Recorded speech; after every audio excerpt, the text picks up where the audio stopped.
Halo, perkenalkan nama saya Vivian Selina Simbolon dengan NPM 2313033057, program studi pendidikan sejarah kelas A.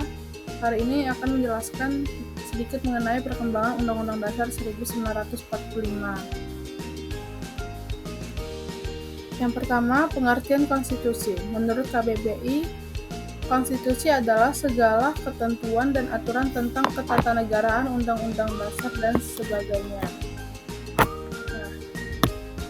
Sebagai negara merdeka, Indonesia tidak mungkin dapat membentuk dan menjalankan pemerintahan jika tidak membentuk konstitusi atau undang-undang dasar terlebih dahulu. Karena dalam konstitusi disebutkan perintah membentuk pemerintahan seperti yang terurai dalam pembukaan UUD 1945 alinea keempat yang berbunyi, kemudian daripada itu untuk membentuk suatu pemerintahan negara Indonesia yang melindungi segenap bangsa Indonesia dan seluruh darah Indonesia dan seterusnya. Sehingga atas perintah konstitusi yang sudah disahkan, maka Indonesia secara legal dapat membentuk pemerintahan sesuai yang dicita-citakan. Konstitusi atau UUD merupakan bentuk legalitas adanya peraturan secara tertulis. Dengan demikian, secara konstitusional yang juga merupakan ciri pokok negara hukum telah terpenuhi, sehingga konstitusi atau UUD merupakan syarat mutlak yang harus dipenuhi dalam suatu negara hukum seperti Indonesia. Sedangkan bentuk konstitusi itu dalam suatu masa akan menggambarkan demokrasi pada masa itu pula. Oke, kita masuk dalam Undang-Undang Dasar 1945 dalam perkembangan konstitusi di Indonesia. Yang pertama, masa berlakunya Undang-Undang Dasar 1945. Konstitusi atau Undang-Undang Dasar yang pertama kali berlaku adalah UUD 1945 hasil rancangan BPUPKI. Kemudian disahkan oleh PPKI pada tanggal 18 Agustus 1945. Menurut Undang-Undang Dasar 1945, kedaulatan berada di tangan rakyat dan dilaksanakan oleh MPR yang merupakan lembaga tertinggi negara. Berdasarkan Undang-Undang Dasar 1945, MPR terdiri dari DPR, utusan daerah, dan utusan golongan. Dalam menjalankan kedaulatan, rakyat mempunyai tugas dan wewenang menetapkan UUD GBHN, memilih dan mengangkat presiden dan wakil presiden, serta mengubah UUD. Selain MPR, terdapat lembaga tinggi negara lainnya di bawah MPR, yaitu Presiden yang menjalankan pemerintahan, DPR yang membuat undang-undang, Dewan Pertimbangan Agung atau DPA, dan juga Mahkamah Konstitusi, Mahkamah Agung yang disebut MA. Selanjutnya yang kedua, Undang-Undang Dasar Republik Indonesia Serikat atau disebut juga RIS. Pada tahun 1949 berubahlah konstitusi Indonesia, yaitu dari Undang-Undang Dasar 1945 menjadi Undang-Undang Dasar Republik Indonesia Serikat atau UUD RIS. Maka berubah pula bentuk negara kesatuan menjadi negara serikat atau disebut federal, yaitu negara yang tersusun dari beberapa negara yang semula berdiri sendiri-sendiri kemudian mengadakan ikatan kerjasama secara efektif, atau dengan kata lain, negara serikat adalah negara yang tersusun jamak sendiri terdiri dari negara-negara bagian. Kesatuan Kedaulatan Republik Indonesia Serikat dilakukan oleh pemerintahan bersama-sama dengan DPR dan Senat. Kemudian setelah itu Undang-Undang Dasar sementara tahun 1950. Konstitusi RIS singkat umurnya karena tidak mencerminkan kehendak rakyat Indonesia, melainkan rekayasa pihak Belanda dan PBB. Negara bagian bergabung kembali menjadi Republik Indonesia dengan menggunakan UUD sementara 1950. Nah, ternyata konstitusi RIS tidak berumur panjang. Hal itu disebabkan karena isi konstitusi tidak berakar dari kehendak rakyat, juga bukan merupakan kehendak politik rakyat Indonesia, melainkan rekayasa dari pihak Belanda maupun PBB, sehingga menimbulkan tuntutan untuk kembali ke NKRI. Satu persatuan negara bagian menggabungkan diri menjadi negara Republik Indonesia. Kemudian disepakati untuk kembali ke NKRI dengan menggunakan Undang-Undang Dasar sementara tahun 1950. Kemudian masa berlaku Undang-Undang Dasar 1945.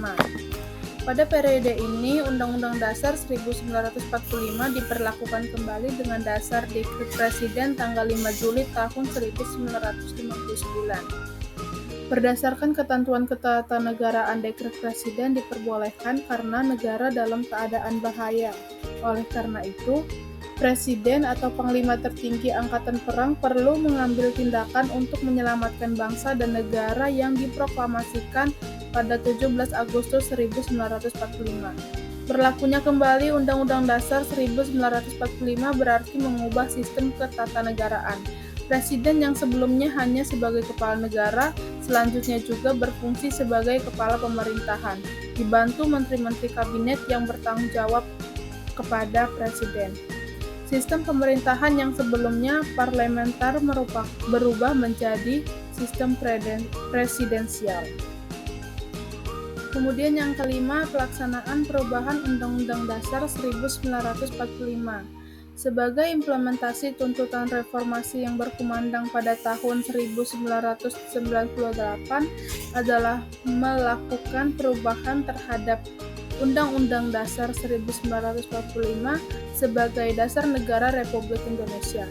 Dasar hukum perubahan Undang-Undang Dasar 1945 adalah Pasal 3 dan Pasal 37 Undang-Undang Dasar 1945 yang dilakukan oleh MPR sesuai dengan kewenangannya, sehingga nilai-nilai dan prinsip-prinsip demokrasi di negara Kesatuan Republik Indonesia nampak diterapkan dengan baik.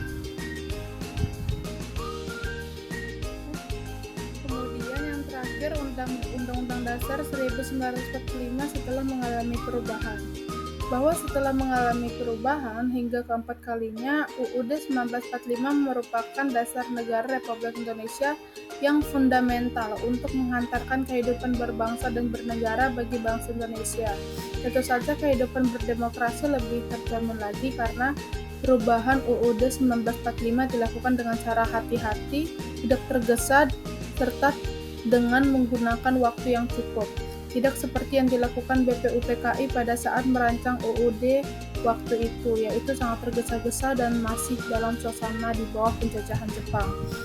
Pada awalnya, gagasan untuk melaksanakan perubahan atau amandemen UUD 1945 tidak diterima oleh kekuatan politik yang ada.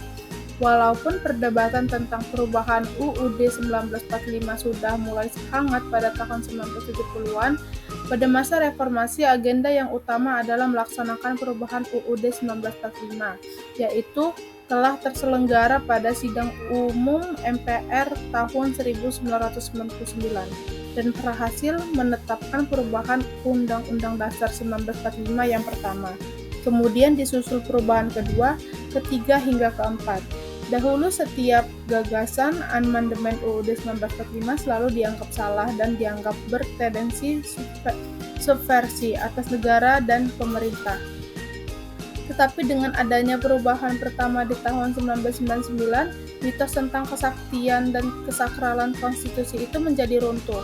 Pelaksanaan otonomi daerah terurai lebih rinci lagi dalam UUD 1945 setelah perubahan, sehingga pembangunan di segala bidang dapat dilaksanakan secara merata di daerah-daerah.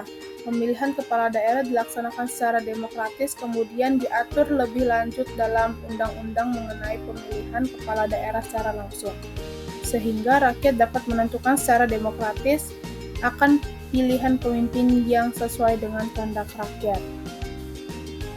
Nah, sekian dari penjelasan saya hari ini. Yang dapat saya ambil kesimpulan adalah yang pertama, konstitusi di Indonesia selalu mengalami perubahan.